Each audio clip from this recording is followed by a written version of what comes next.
Welcome to Jnanaprasunam astro channel.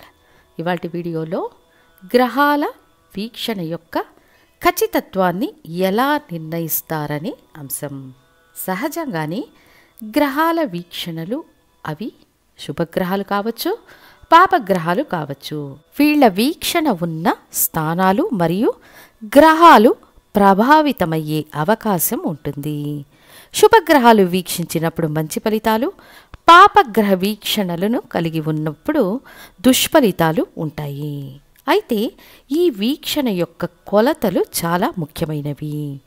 వీటిని అనుసరించి నిజానికి వీక్షణ ఉందా లేదా అని మనం తెలుసుకునే సూక్ష్మమే ఈ వీడియో అని తెలియజేస్తున్నాను. ఇక గ్రహ వీక్షణలు అని తీసుకుంటే గురువు వీక్షణ ఉంటే ఆ స్థానం పునీతమవుతుంది అంటారు. గురువు వీక్షణ తానున్న స్థానం నుండి 5, 7, 9 స్థానాలను వీక్షిస్తారు. అప్పుడు గురువు పంచమ స్థానంలో ఉన్న గ్రహాన్ని వీక్షిస్తే శుభత్వాన్ని పొందుతుందా, ఆ స్థానం శుభ ఫలితాలను ఇస్తుందా అని అడిగితే తుల్యమైన గురు వీక్షణ అక్కడ ఉందా అని గమనించడం చాలా ముఖ్యం. పూర్తి గురు వీక్షణ ఆ స్థానంపై ఉంది అంటే ఆ స్థానం అందులో ఉన్న గ్రహాలు మంచి ఫలితాలను ఇస్తాయి అనడంలో సందేహం లేదు.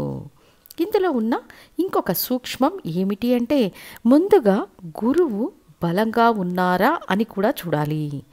ఈ విధంగా ఒక్కొక్క గ్రహానికి గ్రహ వీక్షణకు సంబంధించిన సూక్ష్మ విషయాలు ఉన్నాయి. అవి ఏమిటి అని ఇప్పుడు తెలుసుకుందాము. గురు భగవానుని వీక్షణ అనేది 3 నక్షత్ర పాదాలకు మాత్రమే ఉంటుంది. అంటే గురువు ఉన్న స్థానం నుండి వీక్షించే స్థానాల్లోని 3 నక్షత్ర పాదాలకు మాత్రమే ఉంటుంది. అంటే దాదాపు 10 డిగ్రీలు అనుకోండి. ఒక రాశి అనేది 30 డిగ్రీలు కలిగి ఉంటుంది. 30 డిగ్రీలను గురువు వీక్షిస్తారా అంటే వీక్షించరు. 10 డిగ్రీలు మాత్రమే వీక్షిస్తారు. అందులో పర్టికులర్గా సెంటర్ ఆఫ్ పాయింట్ను వీక్షిస్తారు. ఒక చిన్న ఉదాహరణ, గురు భగవానుడు మేషంలో ఉన్నారు. మేషంలో అశ్వని నక్షత్రం 3వ పాదంలో ఉన్నారు. ఈ గురువుకు నేరుగా సప్తమ వీక్షణ అనేది తులారాశిలోని చిత్తా నక్షత్రం 4వ పాదం, స్వాతి నక్షత్రం 1వ పాదం, 2వ పాదంపై ఉంటుంది. ఇదే మీరు డిగ్రీ వైజ్గా అర్థం చేసుకోవాలి అంటే మేషంలో గురు భగవానుడు 9 డిగ్రీలలో ఉన్నారు అనుకుందాము. గురు వీక్షణ తులలో 5 డిగ్రీల నుండి 14 డిగ్రీల వరకు మాత్రమే ఉంటుంది. దీన్ని దాటి గురు వీక్షణ 50% మాత్రమే ఉంటుంది. గురువు యొక్క వీక్షణ పడిన 3 స్థానాలకు ఇదే విధంగా లెక్కించాలి. నక్షత్ర పాదాచారం ప్రకారం అని తీసుకుంటే గురువు ఉన్న నక్షత్ర పాదానికి వెనుకన ఉన్న నక్షత్ర పాదం, ముందు ఉన్న నక్షత్ర పాదం అని తీసుకోవాలి. అదే డిగ్రీ వైజ్గా అంటే గురువు ఉన్న డిగ్రీకి వెనకన 5 డిగ్రీలు, ముందు 5 డిగ్రీలు అని క్యాలిక్యులేట్ చేయాలి. ఇలా గురు వీక్షణను లెక్కించాలి. ఒక్కొక్కసారి గురువు ఉన్న డిగ్రీని బట్టి పక్క రాశి కూడా లెక్కించబడుతుంది. ఉదాహరణకు గురువు మీన రాశిలో 29 డిగ్రీలలో రేవతి నక్షత్రం 4వ పాదంలో ఉన్నారంటే సప్తమ స్థానమైన కన్యలో ఉన్న చిత్తా నక్షత్రం 1వ పాదం, 2వ పాదం మరియు తులారాశిలో ఉన్న చిత్తా నక్షత్రం 3వ పాదం వరకు గురు వీక్షణ వ్యాపిస్తుంది. అదేవిధంగా గురువు ఉన్న స్థానం నుండి 5వ స్థానం, 9వ స్థానాన్ని లెక్కించాలి. సో గురు వీక్షణ అనేది 10 డిగ్రీల వరకు వ్యాపిస్తుంది. తర్వాత శుక్రుని వీక్షణ అనేది 12 డిగ్రీల వరకు ఉంటుంది.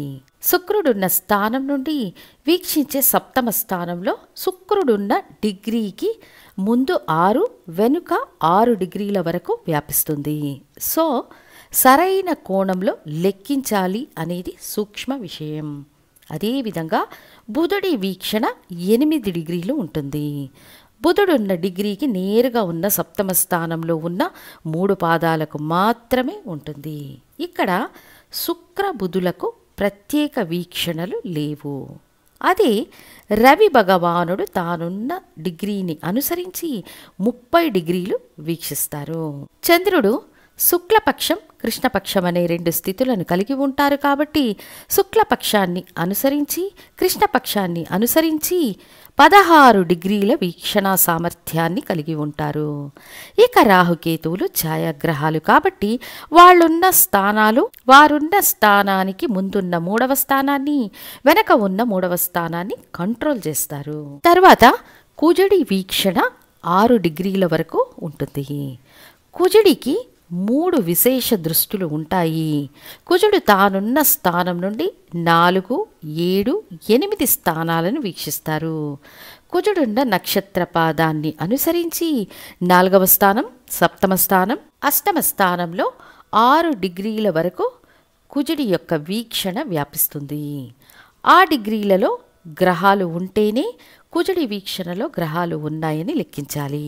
ఇక శని భగవానుని వీక్షణ అనేది చాలా తక్కువగా ఉంటుంది. అంటే ఒకే నక్షత్రంలో ఉంటుంది, 1 డిగ్రీ మాత్రమే అని లెక్కించాలి. ఇక శని భగవానుని వీక్షణ 3, 7, 10 స్థానాలపై ఉంటుంది. అందులోనూ శని ఉన్న నక్షత్రపాద డిగ్రీ ఏదో అదే నక్షత్రపాద డిగ్రీ 3వ స్థానం, 7వ స్థానం, 10వ స్థానంలో ఉన్న గ్రహంపై ఉంటుంది. ఉదాహరణకు శని భగవానుడు తులలో స్వాతి నక్షత్రం 1వ పాదంలో ఉచ్చస్థితిలో ఉన్నారు.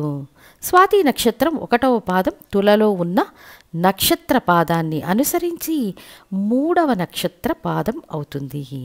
ఒక రాశిలో మొత్తం 9 నక్షత్ర పాదాలు ఉంటాయి. అందులో 3వ నక్షత్ర పాదం అని గుర్తుంచుకోవాలి. అప్పుడు శనికి 7వ స్థానమైన మేషరాశిలోని అశ్విని నక్షత్రం 3వ పాదంలో ఏ గ్రహం ఉంటే ఆ గ్రహాన్ని మాత్రమే శని వీక్షిస్తారు, తప్పితే ఇతర గ్రహాలను వీక్షించరు. డిగ్రీ వైజ్గా చూచినప్పుడు శని ఉన్న డిగ్రీకి అటు ఇటు 1 డిగ్రీని మాత్రమే వీక్షిస్తారు. 1 నక్షత్ర పాదాన్ని మాత్రమే వీక్షిస్తారు అని తీసుకోవాలి. ఇక 4 నక్షత్ర పాదాలను వీక్షించే సామర్థ్యం శుక్రునికి, 2 లేదా 3 నక్షత్ర పాదాలను వీక్షించే సామర్థ్యం బుధునికి. ఇది బుధుడి బలాన్ని అనుసరించి ఉంటుంది. 2 పాదాలను మాత్రమే వీక్షించే సామర్థ్యాన్ని కుజుడు అంటే 6 డిగ్రీలు, 30 డిగ్రీలను తన కాంతి ద్వారా కవర్ చేసే సామర్థ్యం రవికి.